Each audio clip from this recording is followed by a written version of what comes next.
Question number 10. Once again, I am repeating. Question number 10.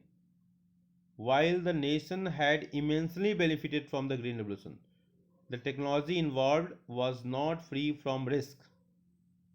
Region says the HYB seeds were more prone to attack by pests, and the small farmers who adopted this technology could lose everything in a pest attack. आपको बताना है कि ए और are दोनों की स्थिति क्या है, बताइए। क्वेश्चन नंबर 10, ए के बारे में पहले विचार कीजिए। Assertion, while the nation had immensely benefited from the green revolution, the technology involved was not free from risk. ये सही है गलत है, ट्रू और फॉल्स? टेल मी बेटा। ट्रू है सर, दोनों। वेरी गुड, ट्रू है, दोनों के बारे में डिसीजन ले लिया। वेरी गुड, देखते हैं ट्रू है तो मतलब ऑप्शन क्या होगा, ए, करेक्ट ना? Yes sir. वेरी गुड, शाबाश शाबाश, वेरी गुड। चलो बहुत अच्छे। तो हम अगले राउंड की तरफ चलते हैं हम। Question number 11। Question number 11 says, because of the steps taken by the government, the green revolution benefited the small as well as rich farmers. As well as, okay, regions, what it says, the government provided loans at a lower interest rate to small farmers and subsidized fertilizers. कहाँ चला गया, थोड़ा सा miss कर जाता है ना। Once again, the government provided loans at a lower interest rate to small farmers and subsidized fertilizers so that small farmers could also have access to the needed inputs. As a result, the output on small farms equaled the output on large farms in the course of time. बताइए 11th question. 11th question, repeating, because of the steps taken by the government, the green revolution benefited the small as well as rich farmers. इसके बारे में बताइए, ये सही है गलत है,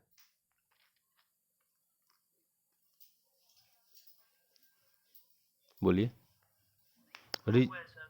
रीजन क्या कहता है, the government provided loans at a low interest rate to small farmers, यही सब स्टेप्स हैं गवर्नमेंट के द्वारा लिए गए। Subsidise fertilisers to the small farmers, these are the steps. Could also have the access to the needed inputs. As a result, the output on small farms equals the output on large farms in course of time. ठीक है, इसलिए इसमें दोनों सही हैं, ए भी सही है और उसका एक्सप्लेनेशन भी सही है। चलिए question number 12। Question number 12 says, it was necessary to use subsidies to provide an incentive for adoption of the new HYB technology by farmers. ठीक है, it was necessary to use subsidies to provide an incentive for adoption of a new HYB technology by farmers. Reason क्या कहता है, any new technology will be looked upon as being risky by farmers. Subsidies were therefore needed to encourage farmers to test the new technology. 12 number question, बोलिए। It was necessary to use subsidies to provide an incentive for adoption of new technology. ये सही है गलत है, बोलिए। ये statement true है अपने आप में। आर रीजन क्या कहता है, any new technology will looked upon as being risky by farmers. ये फर्स्ट जो रिफॉर्म्स है वो तो सही लग रहा है ना। Okay, subsidies were therefore needed to encourage farmers to test the new technology. ठीक है, अब ये जो है ना, ये भी ट्रू है ना बेटा? Yes sir. Very good, this is also true. Okay, तो हमारा ऑप्शन क्या हो गया? ए। वेरी गुड, शाबाश। क्वेश्चन नंबर 13, ठीक है। Assertion A, eliminating subsidies will violate the goal of equity, ठीक है। Eliminating subsidies will violate the goal of equity. Question number 13, subsidies government क्यों देती है? इसीलिए देती है ना कि उनको जो नुकसान हो रहा है उसकी भरपाई हो जाए, ठीक है बेटा। रीजन क्या होता है? Poor farmers will not be able to afford the required inputs without subsidies. It will increase the inequality between rich and the poor farmers and thus will violate the goal of equity। समझ में आई बात? तो this is also true, ठीक है, ये भी सही है। तो 13 का भी क्या हो गया आंसर? ये A. Very good. Question number 14, question number 14 है आपके स्क्रीन पर। क्वेश्चन नंबर 14 देखेंगे आप। Question number 14 what it says? Question number 14 says assertion A, in India between 1950 and 1990 the proportion of population depending on agriculture declined significantly. In India between 1950 and 1990 the proportion of population depending on agriculture declined significantly. Reason क्या कहता है? The proportion of India's population depending on agriculture did not decline significantly 67.5% in 1950 to 64.9% by 1990. However, the proportion of GDP contributed by agriculture declined. बोलिए। 14th question.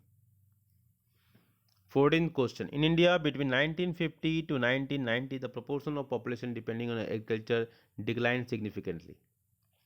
ये true है या false है? Sir first वाला true है। First वाला true है। Yes sir. Okay, first वाला ट्रू है। आंसर कम हो गया था सर उनका एग्रीकल्चर। In India 1950 से 1990 the proportion of population depending on agriculture declined significantly. Okay okay, बोलिए। रीजन का क्या, रीजन के बारे में क्या विचार है आपका?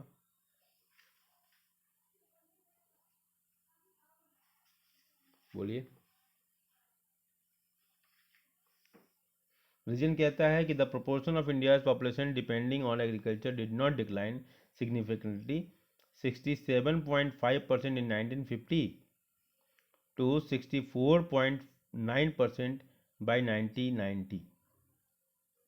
However, the proportion of GDP contributed by agriculture declined. बोलो भाई।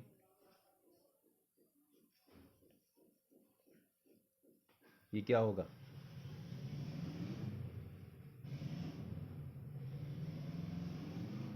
एक तरफ ये कहता है कि इन इंडिया बिटवीन 1950 से 1990 the proportion of population depending on agriculture decline significantly. दूसरा में कहता है कि the proportion of India's population depending on agriculture did not decline significantly 67.5% in 1950 to 64.5% in 64.9% 1990, ठीक है। How ever the proportion of GDP contributed bye agriculture decline. बोलिए, बोलो भाई। फॉल्स है। तो इसका आंसर क्या होगा फाइनली? बोलिए। इसका आंसर फाइनली क्या होगा? बोलो बेटा। A is true और R is false. A is true और R इज फॉल्स। चलो, थोड़ा सा मुझे डाटा को लेकर थोड़ा कन्फ्यूजन हो रहा है।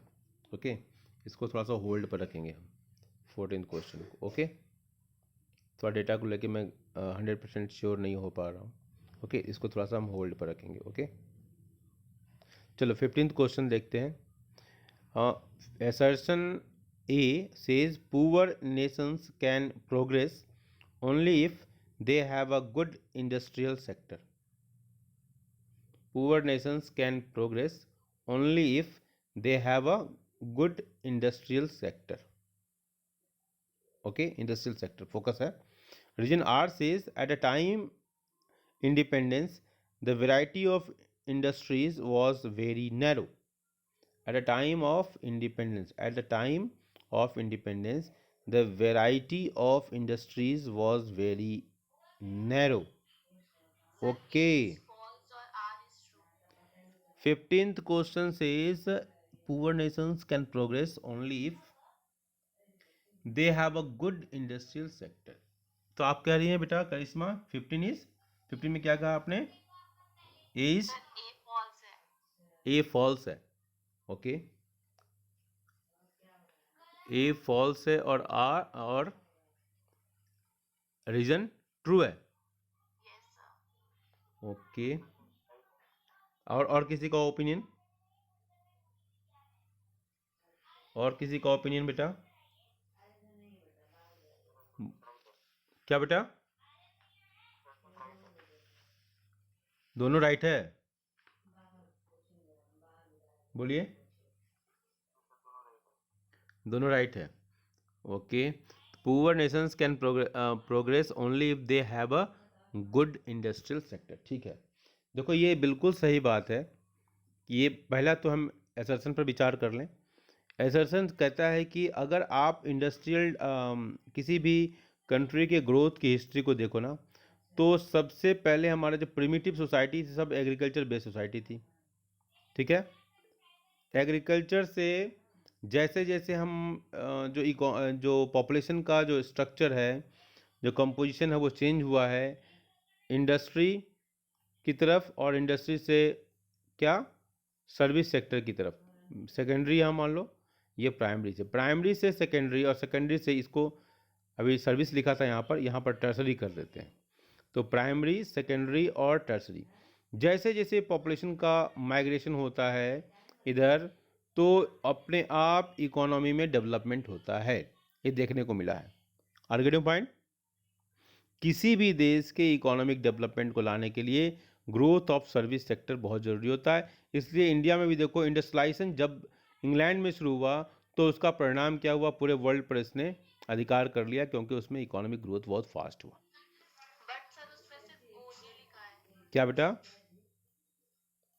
सर असर्शन में सिर्फ ओनली लिखा है, बट प्राइमरी और सेकेंडरी सेक्टर का भी तो ग्रो होना जरूरी होता है. No. What it says, at a time of independence, the variety of industries was very narrow. It is true, beta. Sir मैं असर्शन की बात कर रही हूँ. अच्छा assertion, poor Nations can progress only if they have the good industrial sector. अच्छा, ऐसा कोई कंट्री बताओ, ऐसा कोई कंट्री बताओ बेटा जहाँ पर इंडस्ट्रियल सेक्टर के बिना ग्रोथ हो गया हो, डेवलपमेंट हो गया हो. वर्ल्ड पे एक भी कंट्री का एग्जांपल मुझे दिखा सकती हो बेटा? No sir. ठीक है, यही इसका आंसर हो जाएगा. यही इसका आंसर निकल जाता है कि बिना इंडस्ट्रियल सेक्टर का कोई कंट्री डेवलप हुआ ही नहीं है. चाइना से लेकर इंडिया, अब साउथ अफ्रीका के कंट्रीज़ की बारी है. वहाँ भी देखो चाइना अपना इन्वेस्टमेंट कर रहा है, इंडिया भी अपना इन्वेस्टमेंट कर रहा है. क्योंकि आप इसको ऐसे समझो कि एक स्मॉल पीस ऑफ 65 गज के प्लॉट पर जहाँ मैं यहाँ रह रहा हूँ, यहाँ पर एक छोटी सी इंडस्ट्री चल सकती है, लेकिन जो एग्रीकल्चर का ग्रोथ यहाँ पर एक लिमिट होती है, उसमें ज़्यादा प्रोडक्शन हो ही नहीं सकता. लेकिन एक प्लॉट पर आप 10 मंजिला मकान बना दो, एक में कॉटन की इंडस्ट्री चल सकती है, दूसरे में कुछ और सॉफ्टवेयर का काम हो सकता है, तीसरे में कुछ और काम हो सकता है, चौथे में कुछ और हो सकता है कि नहीं हो सकता है? हाँ, यस सर. एक छोटे से कमरे में अगरबत्ती की इंडस्ट्रीज, उसके ऊपर वाले में लेदर इंडस्ट्रीज, हमने खुद देखा है. मैं सर्वे किया था, मैं आप लोगों से कभी शेयर भी किया होगा, मैंने खुद सर्वे किया इसको. ठीक है, इंडस्ट्रीज लगाने के लिए कुछ लोगों ने मुझे अपने साथ ले गए थे, और मैं वहाँ पर देखा और समझा, और मैं देखा हूँ कि शूज बनाने की भी फैक्ट्री चल सकती है, एक छोटा सा प्लांट लगाना है बस, फ्लोर मिल चल सकता है, सब कुछ चल सकता है एक 65 गज के प्लॉट पर। मल्टी स्टोरेज प्लॉट लगा दीजिए, लेकिन एग्रीकल्चर के साथ ही संभव नहीं है। हम राइट? तो इसका यस, इसका आंसर क्या होगा? इसका आंसर बी हो जाएगा। देखो मुझे डाउट होगा, मैं आपको स्टार मार्क लगा दूंगा, सर्कल कर दूंगा, ओके, मुझे संकोच नहीं होगा, ओके। तो हमारा ये कौन सा 15वां क्वेश्चन हो गया, ओके। थोड़ा सा हम ब्रेक ले रहे हैं क्योंकि हमारा बहुत लंबा रिकॉर्डिंग हो जाएगा, इसलिए ब्रेक ले रहे हैं 1 मिनट का।